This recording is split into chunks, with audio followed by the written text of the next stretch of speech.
please right now welcome to the stage Mr. Carl Weathers. Come on out, sir. Woo!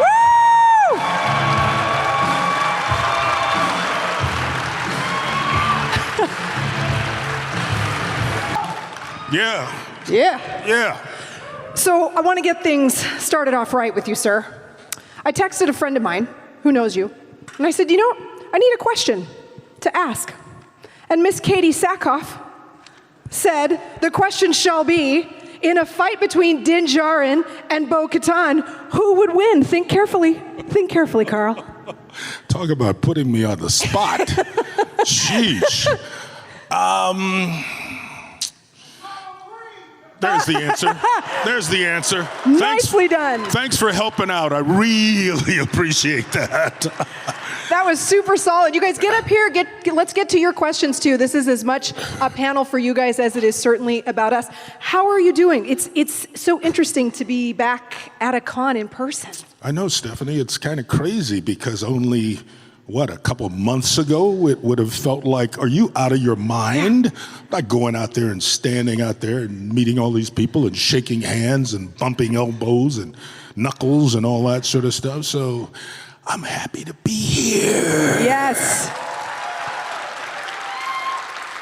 By the way, that was my version of a yell, okay? So I've mastered the COVID selfie where I stand here and you stand there and it's kind of like snap it and I always look a little distorted and out of perspective. The con experience is interesting. You've had a really long career, and I feel like cons are, while not newer to the scene. Absolutely. What is this experience like for you to have a chance to connect with your fans, people who want to know about your work? Well, first of all, it just reminds me of how fortunate I am because there are a lot of people who have walked the path of becoming an actor, and sometimes it's worked and sometimes it hasn't. Yeah.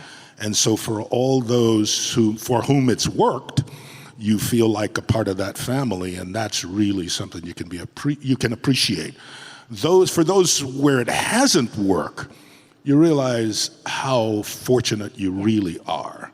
And the only people who can underscore that and solidify that and put exclamation points after that are these people. I mean, they're the reason we have success, because they go to the movies, or they look at the television shows, or they buy the paraphernalia, or they do whatever it is they do, read the articles, and who come to these and applaud you and thank you and buy the photos and all that sort of stuff, you know? I have this great job. I get to sit up here and experience this, and you guys are the best part of this whole experience. It's really cool for me to meet people I sort of, idolize and like to watch on the shows, but to have a chance for you guys to have the conversation with the guests, the celebrity guests, it just absolutely brings me joy. So with that, let's bring the lights up and let's get to our first question over here. Thank you so much for lining up. What's your name? Where are you from? Hi, I'm Rob. I'm from here in DC. Awesome. We really appreciate you being here today. Thanks, Rob. Appreciate you. I'm a big fan of all of your work. I think the line of yours I quote the most is from Arrested Development. You got yourself some stew. Oh, yes. We got a stew, baby. We're making a stew, baby. Yes. Well, my question for you is about the movie Predator. You were great in that. Well, wait a minute. I got to stop you for a second. Okay. First, you go and tell me what's your favorite line from a movie, and now you jump. Come on, man. Be consistent, okay? I love the whole body of work. And I'm teasing you, of course. Come on. So in the movie Predator, your co-stars obviously were Arnold Schwarzenegger. Who went on to Who's be governor. that guy? Who? Let me Google it. Hang on. And then Jesse Ventura, who also went on to become governor. I know where this is going, I think. So my question is, when can America expect a Governor Carl Weathers?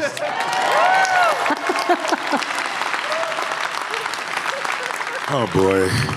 Thank you so much for being the first to put me on the spot, okay? So here's the deal.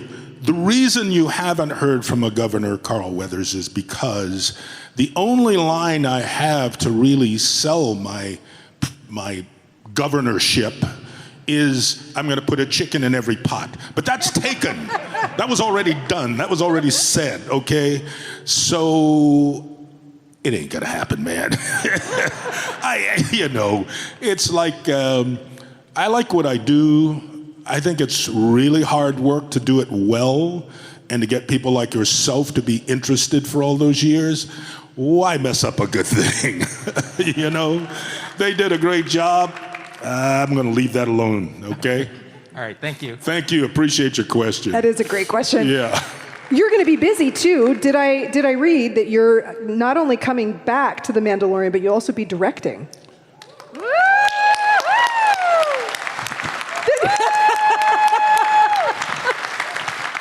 Yes. You'll be too busy for politics. This is true, but I directed the last season also. So come on, Stephanie. It's together, give me it's some together. props. You know, this how she just pushed that to the corner, and now she's talking. Yes. In fact, I am coming back, and the show's probably, and what I've heard, because I haven't seen all the scripts or anything, is going to be as spectacular as it was, if not better. So don't quote me on that, but I think knowing the people involved, okay, Jon Favreau, Dave Filoni, all the other people, Disney, I mean, come on, Star Wars universe, I got a feeling they're not going to mess up. And if they do, I'm going to blame them. I'm not going to blame myself, okay? Solid decisions were made. Yeah. Go ahead. Hi, thank you for being here. Thank you. This is perfect because my question is a Star Wars question.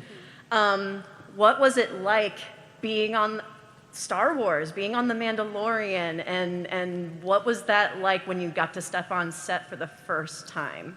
Wow. How can I say this without bursting your bubble? I was in fairly early, for lack of a better way of putting it, so I'd seen so much of the artwork. So I'd been wowed already, you know? It would be kind of like if you had a child, but you had the experience of having a child before you had the child.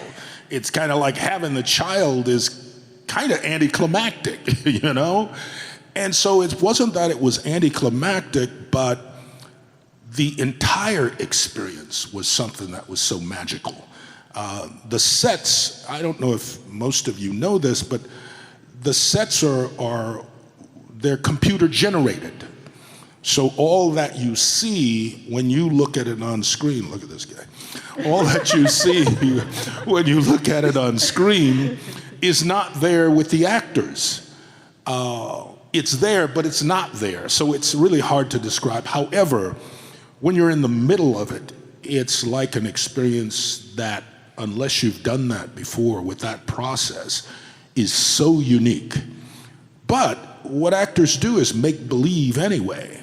So if you buy in, it's like children, you know, with the little girls with the tea sets and the stove and the this and the that, and the little boys, you know, with whatever they do, okay? They believe it full-heartedly. So when you watch them, you just are in awe of their imaginations and how true they are with it all. And with actors as a professional, that's what we do. We pretend. And if we sold it, how could I be any more, I guess, in awe than you? Does that answer your question? I think so. I love it. I was so roundabout with it. She goes, wait a minute, man, I couldn't follow you on any of that, but yeah. Thank you. Thank you very much. Thank you. Let's go over here. Hi, I'm Brian. I'm from Richmond, Virginia. Hi, Brian from Richmond, Virginia. And I was wondering, were you a big Star Wars fan before you were cast in The Mandalorian? I think I should leave now because the answer is not one you probably want to hear. It wasn't that I was a big fan, but of course I knew Star Wars, and of course I'd seen Star Wars. I think what I was a fan of was the brilliance of the movie making, you know, and it is brilliant.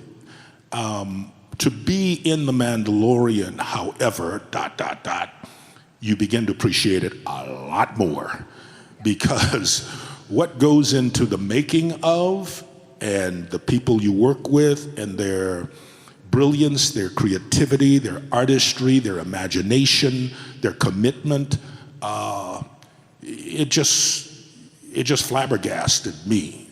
I mean, and you know, we had a lot of people involved in this, both before, during, and after, you know, principal photography, which is the time at which you're actually shooting it.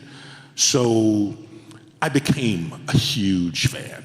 And then, of course, we were people that were involved within it who are so knowledgeable and so masterful that you can't but help but appreciate it more and more and more.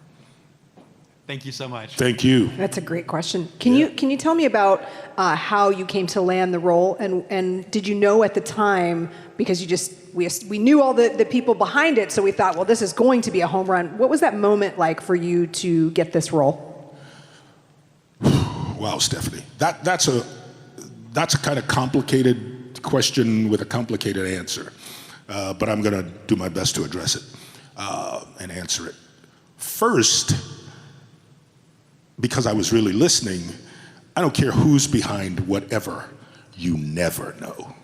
I mean, we've had some of the most magnificent talents put movies together, television shows, records together, anything that's artistic, do sculpture, painting, whatsoever. Some of it you never see. Why? Because it ain't good enough. You know, it's not what you want to present.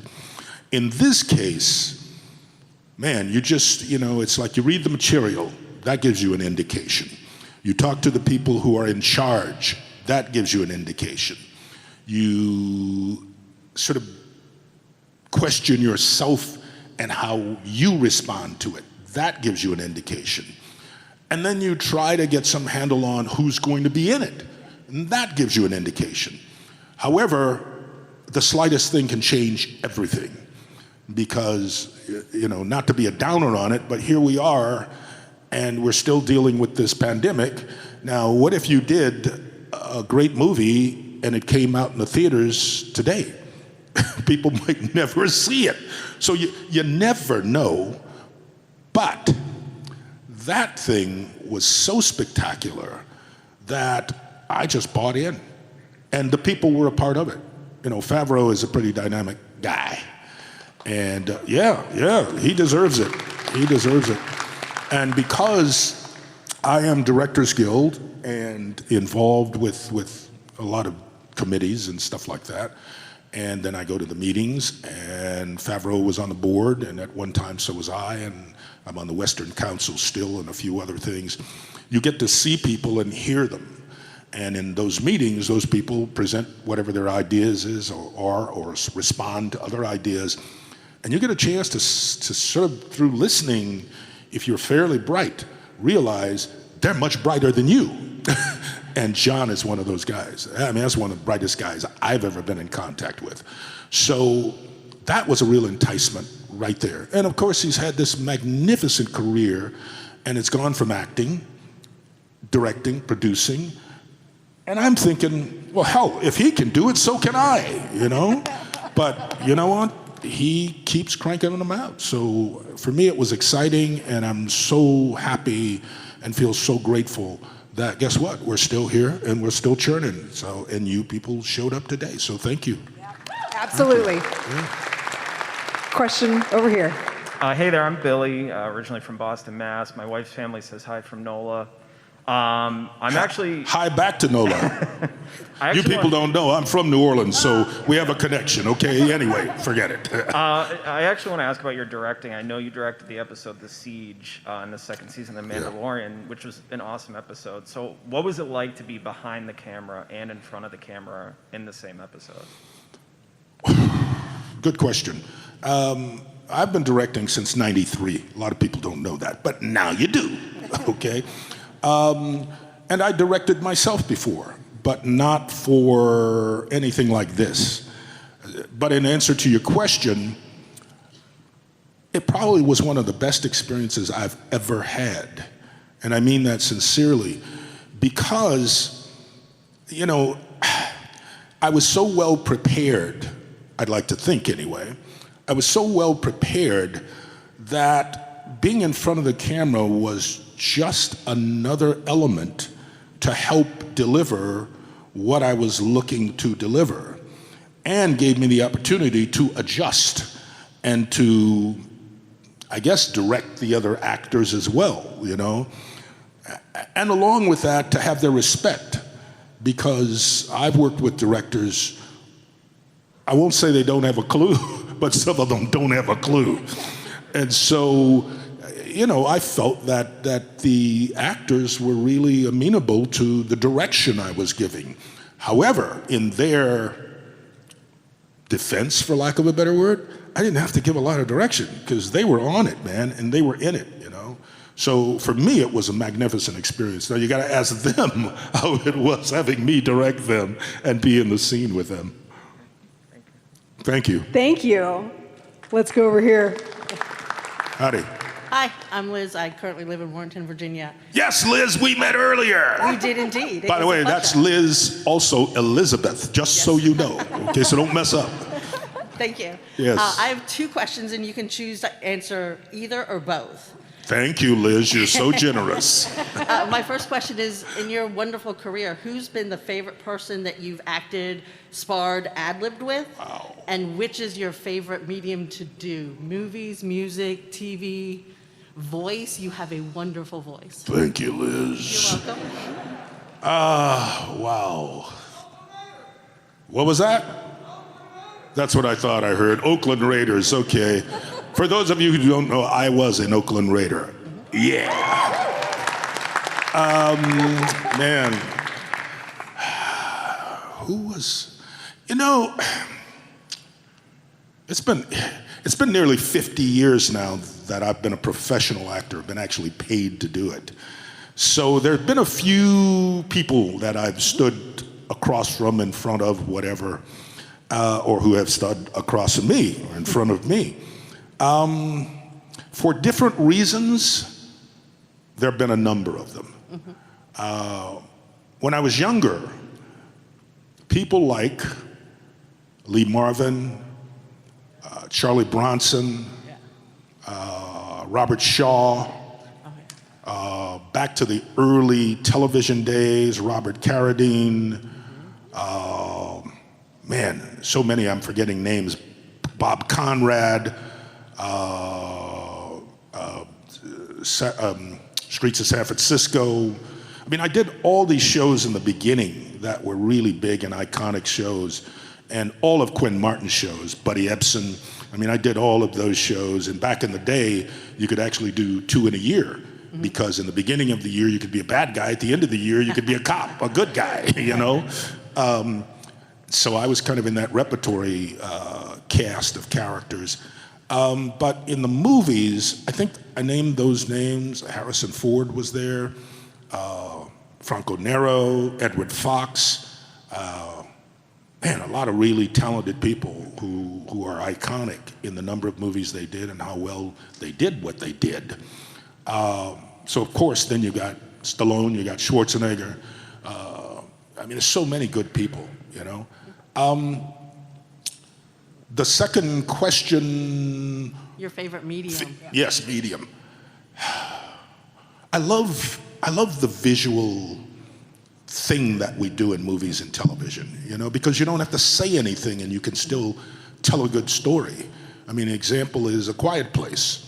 I mean, that thing is captivating. That first one certainly was, and I couldn't have believed that somebody could pull that off, but they did, and they did very well. So I just love the idea of telling stories with moving pictures. Music is wonderful. I love it. I was involved in it.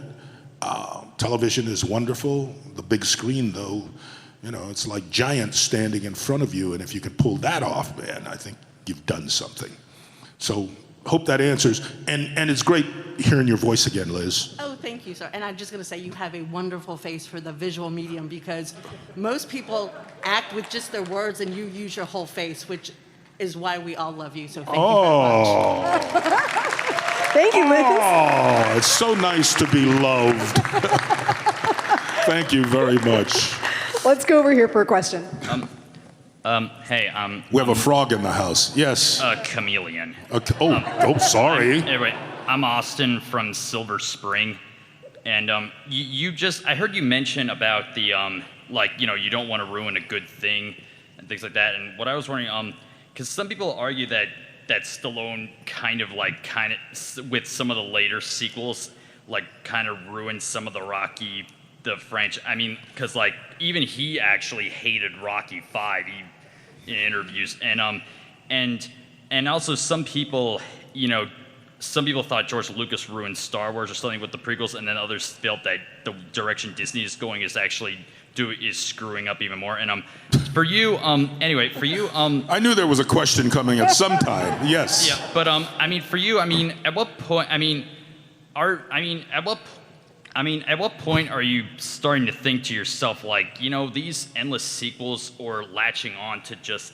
expanding universes? At some point, I mean, is there a part of you that's starting to think, you know, this is actually getting quite tiring?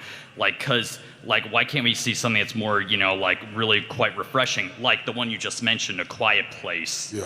And actually, I remember I saw A Quiet Place Part 2 in the theater with my mother, and she said, and when it was over, she said, I think we really have seen something like really special, something that we usually don't see that often. Yeah.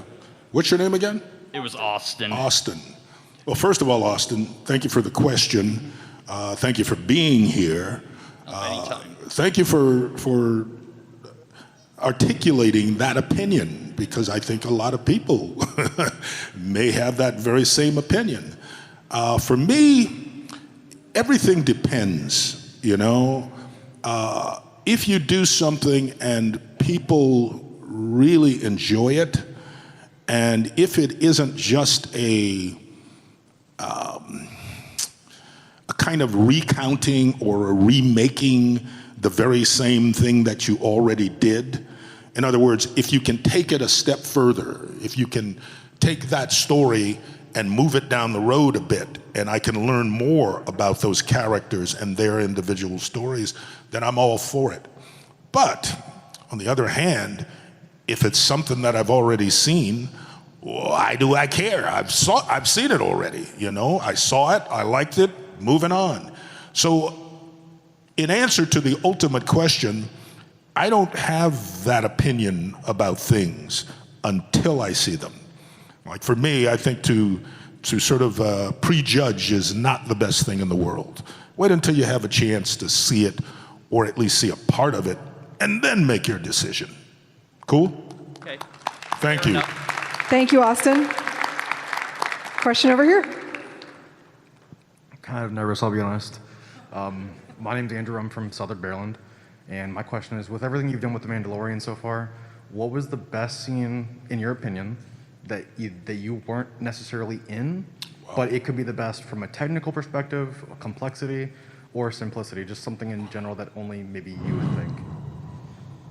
Wow, that's an interesting question, because, man, there's a lot done in The Mandalorian over that, what was it, 10 episodes or however many it was? And it can be both seasons. Yeah, I'm just trying to think. I'll tell you something, there was one I was involved in. That's the example I always utilize when I'm talking to people about that technology.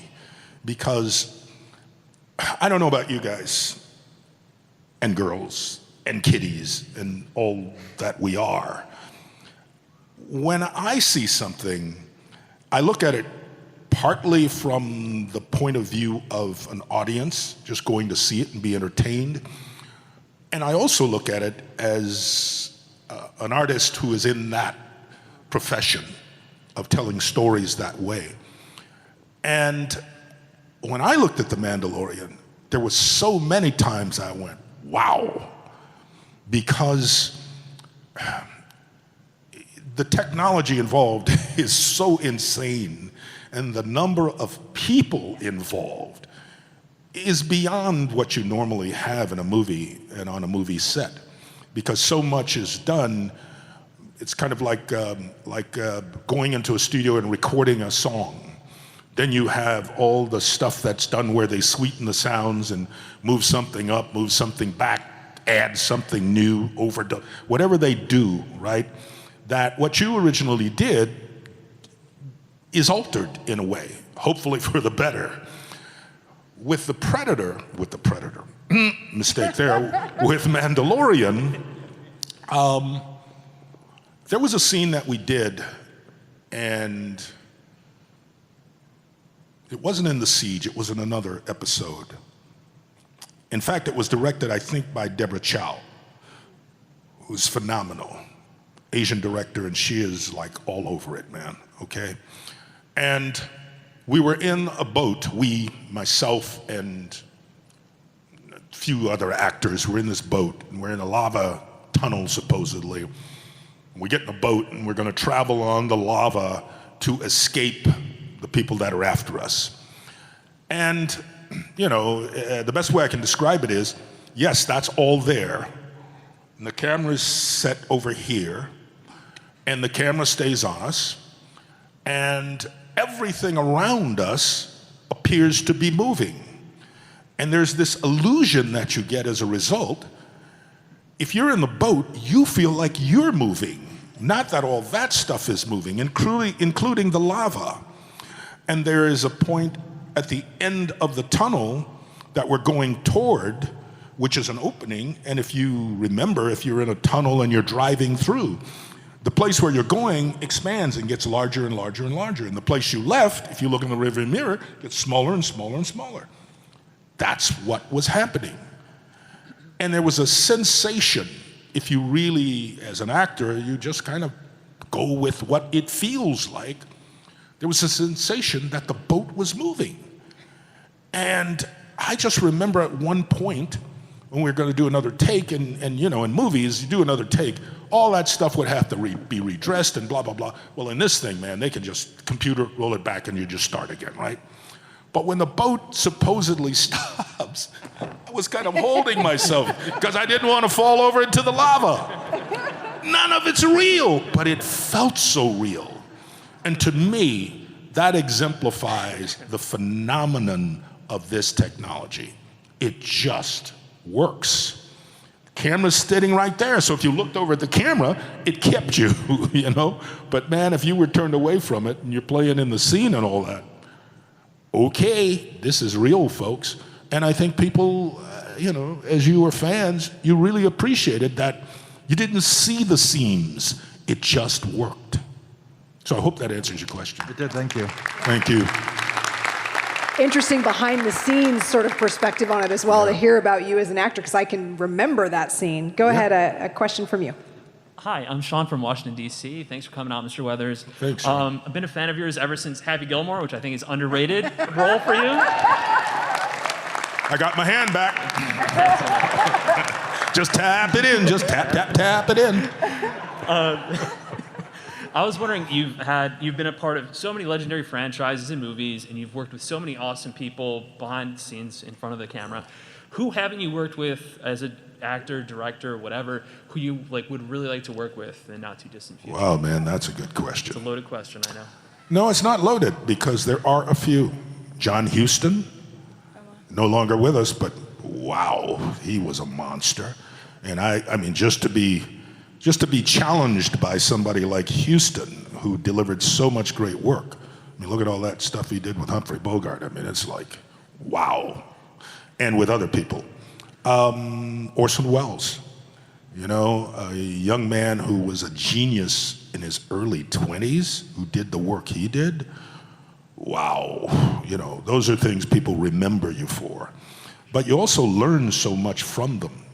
And I'm a guy who loves learning, and it may not be so evident at the moment, but you can look back on that work that you did with certain people and realize how much they contributed at that moment and how much you, I guess, kind of ingested at that moment, and ultimately digested, So there are those, there are others, of course. There are so many great directors today, both male and female, who do such magnificent work. So it depends, and ultimately it's about the material, man. If you're a great sculptor, I don't care, if you use clay, if you use metal, whatever it is you utilize, the material has to be really good, really, really good, to give you a chance to elevate your game. So director is important, but so is the stuff on the script, in the script. Thank you. Thank you. Thank you. Let's go over here for a question. Hi. Hi. Stacy from Oxon Hill. Anyway, Stacey. representing. Hi, Stacy. Hello. First of all, thank you very much for working so hard to bring us happiness and to take us out of our petty little lives. How did for a you while. know I worked really hard to do that, Stacy? It's just a vibe. She's projecting is what she's doing, because that's what she does. It's on the screen. Thank you, Stacy. Evidence. Thank you so much. Two questions you might have already answered. Number one, what has been your most challenging role, both emotionally and physically? And then Let me deal with that one first, You got because it. that's Combat Carl, isn't it? boy, yeah, Combat Carl. Exactly. Combat Carl emotionally was a lot to deal with, okay? It's interesting that you say that, because in some ways it was, and mainly because who that's really geared for are young people. I mean, that's who it's really geared for. Even though the story covers a lot more, there's something about, I said something to somebody in the last month, this little guy who was talking to me, and very bright. I mean, like scary bright, very bright. And he was an only child, and he does really well in school, supposedly, and all that.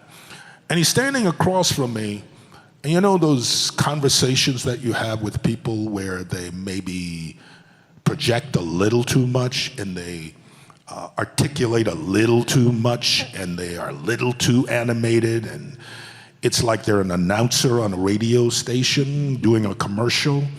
And at the end of it, I really appreciated him, but I said to him, hey, I called his name, and I said, when you meet people and you talk, have a conversation with them, talk to them, not at them.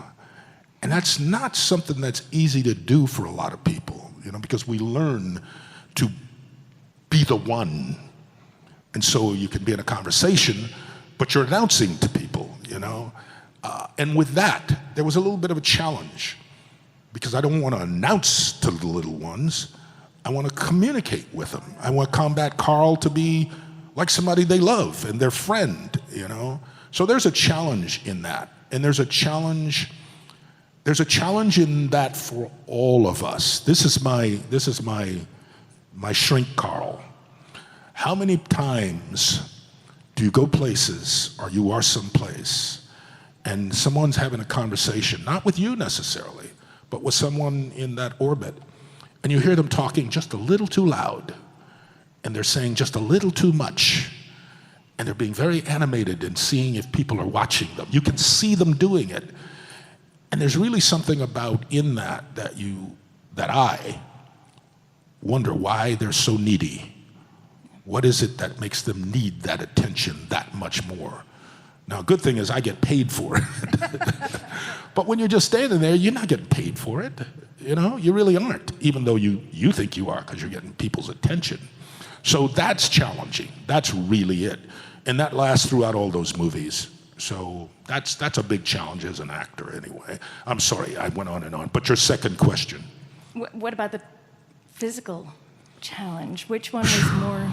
Man, well, it was only 1 billion years ago when I, when I walked around with pterodactyls that, I can remember.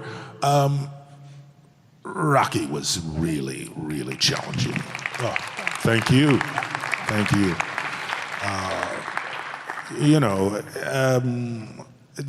Anytime, basically I've said this, and I'm not saying this in a disparaging way, but can you imagine being a Playboy model, a bodybuilder, anything where you got to walk around basically in your underwear?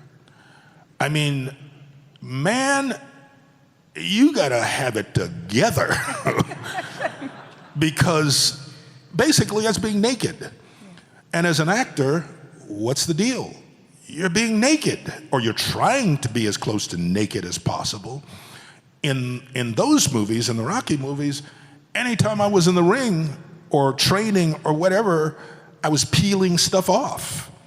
So when you realize that, if you've got the kind of ego that I have, you want to look your absolute best, and you want to be in the best shape you can be in so that you look your absolute best. That's hard. it's hard to peel off those pounds and to peel off that little layer of fat in certain places that, you know, your body wants to hold on to for reserves, right? Because that's the way these machines work.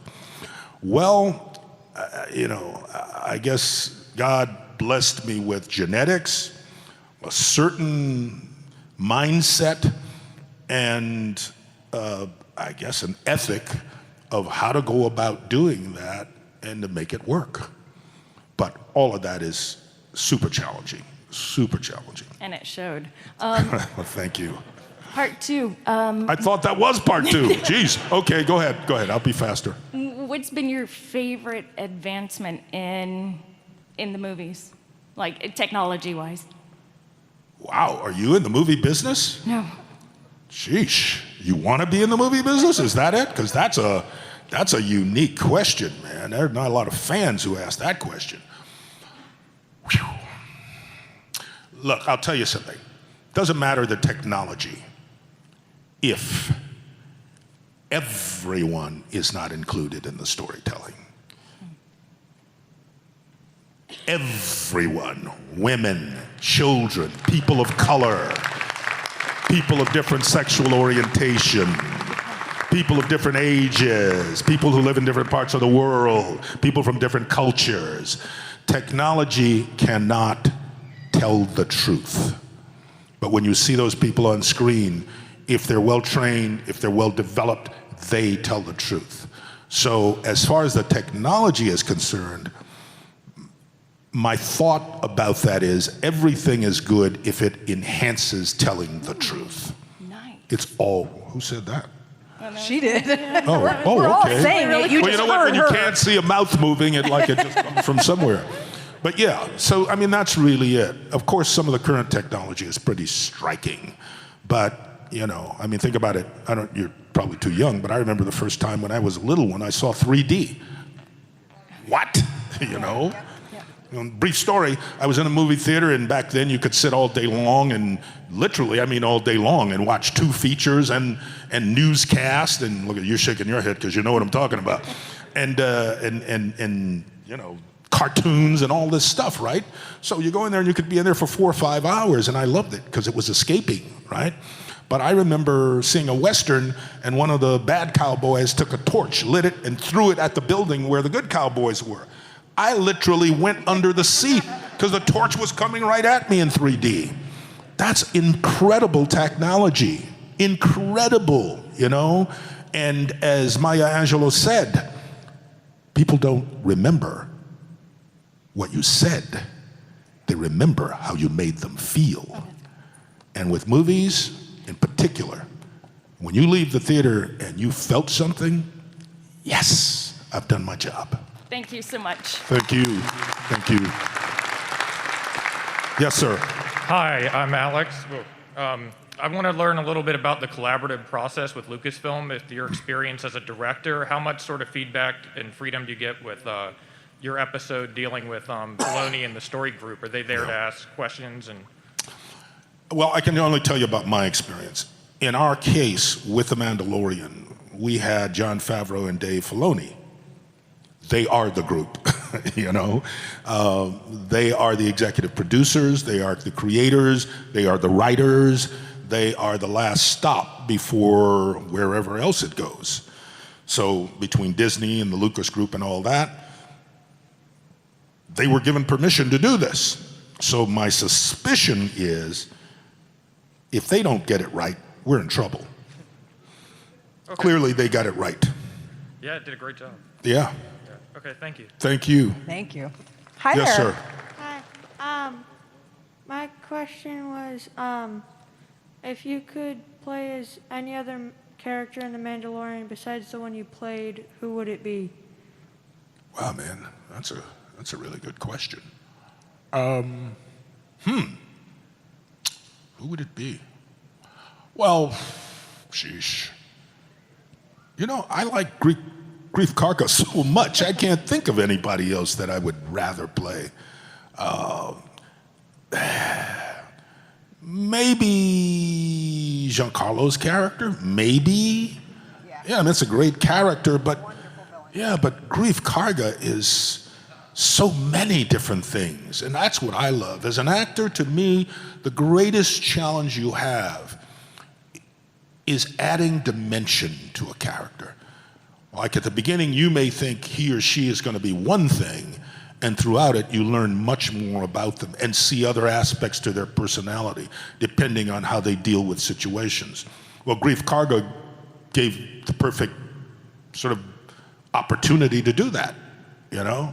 So, I mean, maybe the baby. I could have played the baby, done a great job with the baby. See, I knew it. Just pander to them, and they start applauding right away. So thank you very much. Thank you. Thank Yes. you. Come on up. Lightsaber man, yes. Hey, speaking of hands, have you seen mine? Okay.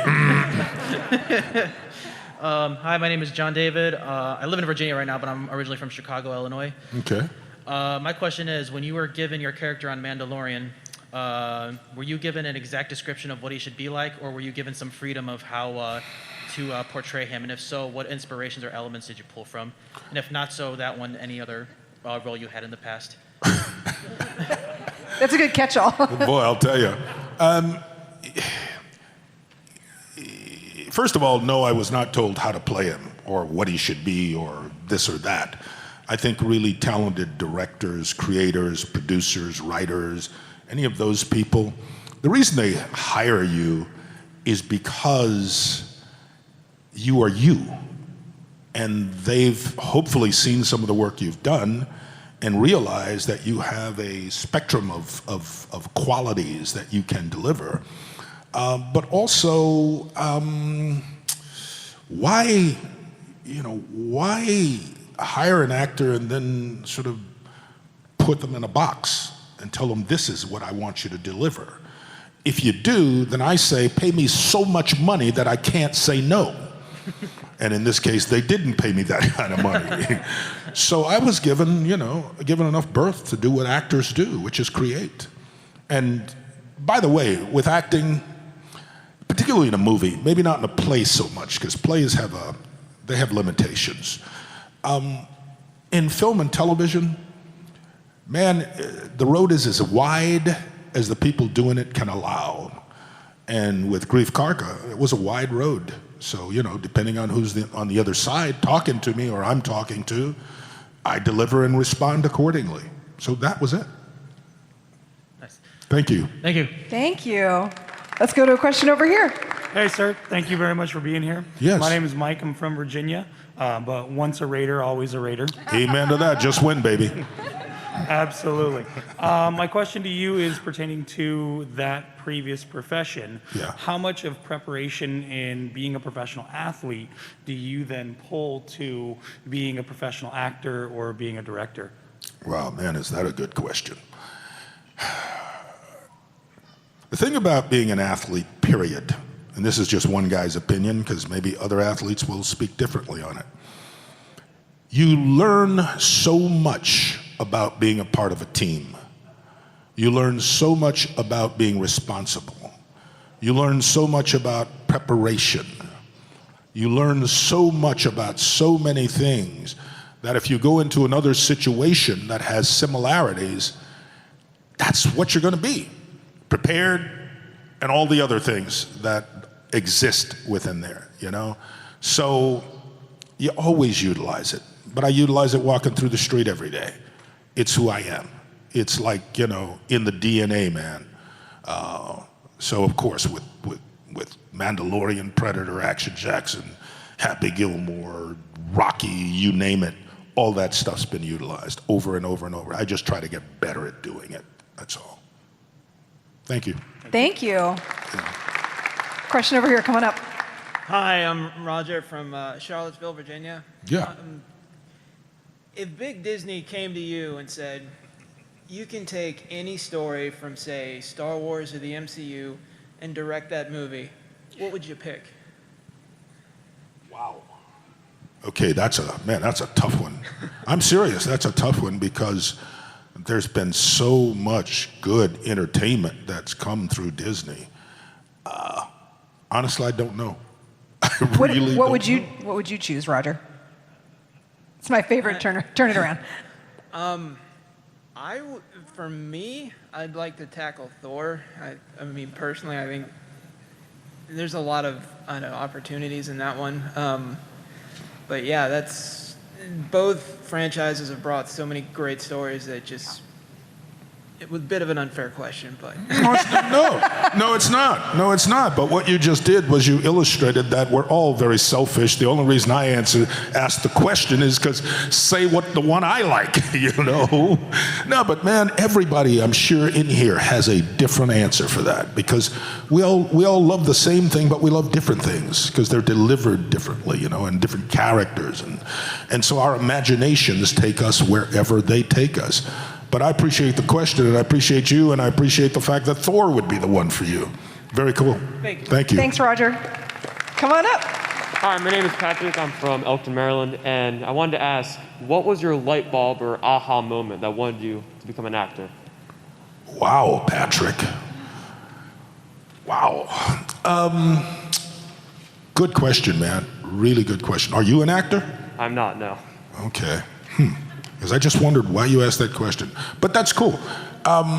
It was in grade school, believe it or not. I was doing, I think, the first scripted play I ever did. And I remember people applauding. I remember people laughing. I remember people seeming to appreciate what I was doing. And it was heady. It was great.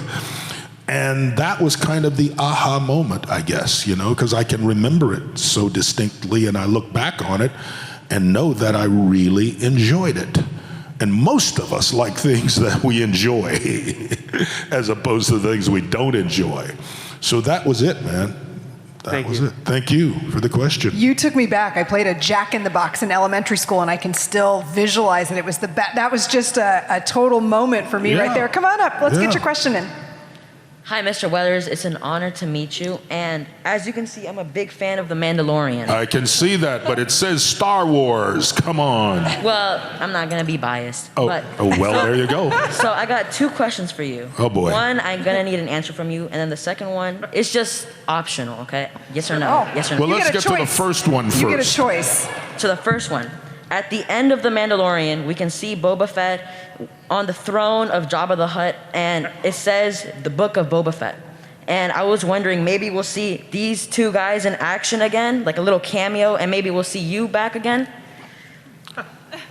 This dude's too observant. My goodness.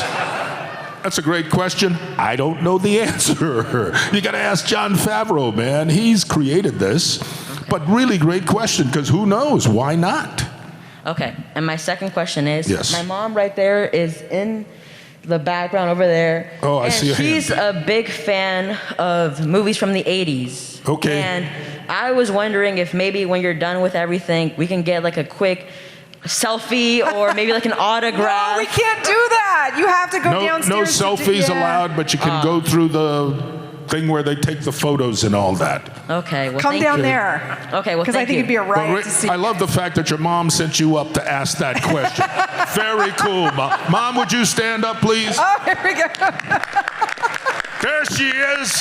Terrible woman. Terrible woman. Send your son up to do your dirty work. I love it. Thank you, buddy. Thanks for the question. Oh, that's you. awesome. Nice to meet you. My pleasure. That's great. Come on up. Let's get your man. question in. That was very That guy's cute. too bright. Hi, Carl. We're very big fans, especially our mom back here. Yeah. Hi, Mom. Here comes the selfie question. No, I'm teasing.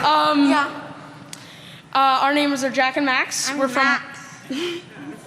Let that guy speak, will you? He's desperate, man. We're from Washington, D.C. Well, nice to meet you. Which is Jack and which is Max? I'm Jack. He's Jack. Okay, and obviously then you're Mac.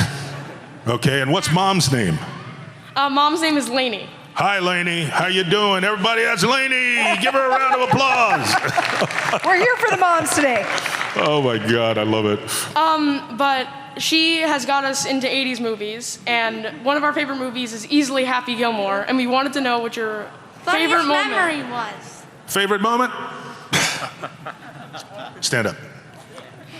Me? no. Oh, God, I was like, saying to myself, favorite, and I'd stand up because I could hardly stand up. It's all in the hips. It's all in the hips. That was my favorite moment. Get behind Sadler and Sadler going, get off.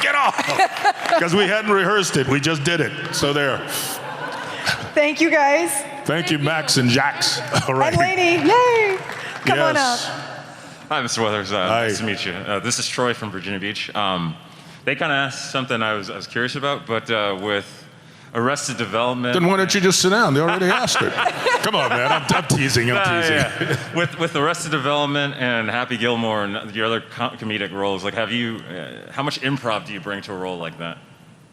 Man, that's a tough question because I'm not the best improv person in the world. But what I try to do is not say but. I try to say and, which is what improv people do, you know, because when you do but now, you're suddenly butting heads. But if you say and, you're adding something too. And, you know, when they're great comedians, then you get a chance to do that. But they're so much better at it than I that I just try to follow, man, and not trip over my own feet, you know. That's awesome, because you're so good at comedy. I love it. Thank you very much. I think Apollo Creed was a very comic-like character. Can I ask like one more quick question? So Very quickly, and then we're going to go rapid fire. We got other people. Come on, man. No, go ahead. I was just going to ask, what's been your favorite thing about movie making? Directing, writing, acting? Like. Yes. I will guarantee you all of it. Awesome. All of it, because there's nothing like creating something that people like. That really they genuinely like. But not just like because you're standing up there with your antics, but because it touches them in some way. That's awesome. You know? So I like it all, man. Thank you, sir. Appreciate Thank you. All right, so no more folks coming up to the microphone. Let's see if we can do this rapid fire. This is it. Hi, I'm Joey from DC. Hey, Joey from DC. I was wondering, after the programs you've been in a lot of projects, and after the project's over, do you hang out with your friends, the coworkers after the program's over? Like, how does friendship work in Hollywood? Never. Never want to see him again. No, you know, it happens sometimes, other times it doesn't. And, you know, we all know, chances are at least 60% of the people in here work. Guess what? Do you hang out with the people you work with every day? No. Chances are no. People have lives. They have to go off and do whatever it is they do. You go off and do whatever it is you do. And, you know, if you cross paths again outside of work, then fine. But if you don't, that's fine too, as long as we don't insult each other and won't hurt each other, you know? So, yeah. Thank you, sir. Thank you. Question over here. Yes, sir. Hey, Mr. Weathers, Willie from Silver Spring. Senior year, we skipped school to go see Action Jackson. We told our girlfriends it was to see Vanity, but it was to see you. You bring a lot of physicality to your roles. Any movies that you turn down because it's a little too physical? There hasn't been anything physical enough to turn it down. Come on, man. Excellent. I'm Action Jackson. Solid. Go ahead. Hi, I'm Mary Beth, and you're a father. You brought Apollo to life. He was so integral in Rocky. Rocky has really pivoted to the Creed story with Adonis, and as the actor who brought Apollo to life, as a father, have you watched them? What are your thoughts on that story arc and on Adonis? You emote a lot. First of all, I liked them. I thought they did a great job. I thought Michael B. did a great job. I will say this, though. Watch Fruitvale. Okay. Michael B. is spectacular in Fruitvale. This was like the first big thing that he did.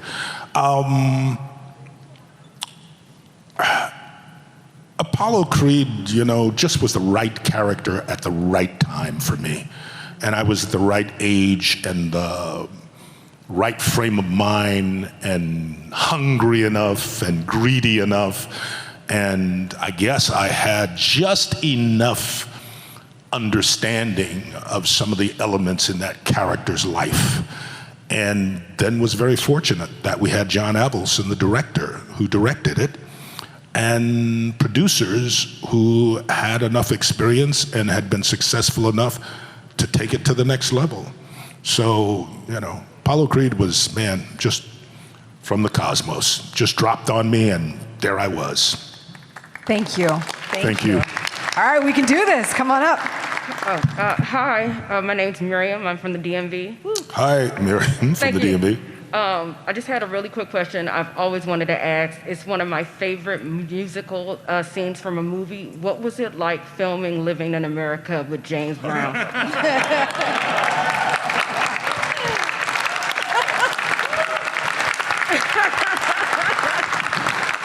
And by the way, Mr. James Brown. Okay? Just so you know, Mr. James Brown liked being referred to as Mr. James Brown. And he did. And a lot of people who were, people of note, he would correct them. So that's number one. In answer to your question, though, wow, what an experience. Because, I grew up with James Brown. I was one of those kids in the house parties who loved trying to do James Brown and the dancing and all that. But more than that, we are talking about an American icon, whether people know it or not. A lot of the music we listen to today began with James Brown. It really did. Back in the day, funk, James Brown was a big part of it, like Little Richard. These people were the beginning of all this stuff we hear today, So, man, when you think of AWB, Average White Band, you listen to that music and think James Brown, because I'm telling you, that's where it came from. So what was it like being on stage with him? Man, I can say I was on stage with James Brown. That's what it was like. Yeah. Very nice. Thank you. All right, come on up. Hello, sir. I'm Hello. Will from Centerville, and kind of springboarding off the previous question. Where were you when Creed was being written or developed? Did Ryan Coogler reach out to you or ask for your blessing? Did Stallone say, "Hey, Carl, I got this movie, maybe no"? So I'm curious, how much were you aware of it when it was in production? Will, now just tell the truth. You wanted to come up and entertain everybody, right? That's why you did the Stallone voice, okay? Where was I? I was actually in Los Angeles, and a lot of people don't know this, but I'm going to just throw this little anecdote out. Ryan Coogler was a graduate of the USC Film School, University of Southern California. At the Directors Guild of America, we give out a student award every year. And for about 10 years, I was on this committee that did that. And the year of Ryan Coogler's, now I didn't realize this until probably after Ryan Coogler directed his first film. We gave out the best award for a student film to guess whom? Ryan Coogler. So, folks, the moral to the story is, if you, your children, your loved ones, your enemies, whoever it is, has a penchant for something, who wants to do something, watch out, because they may be great at it. And Ryan Coogler is great at what he does. And so when he called, it's not like he wanted to ask my blessing, but he was generous enough to run it by me. And I said to him, and I'll tell you what I said. I said, "Hey man, it's your movie." Because when I was young, I wasn't smart enough to do that with a few people. But he delivered. So bless Ryan Coogler, and let's keep supporting him. All right? That's a great question. All right, we're going to take a COVID-safe selfie. There it is.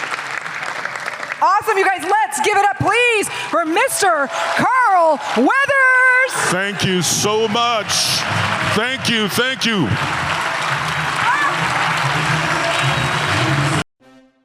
Hi, this is Michael Shanks, and you're watching Fandom Spotlight. Be sure to like, share, and subscribe. The fate of the universe may depend on it. And have fun and follow your fandom.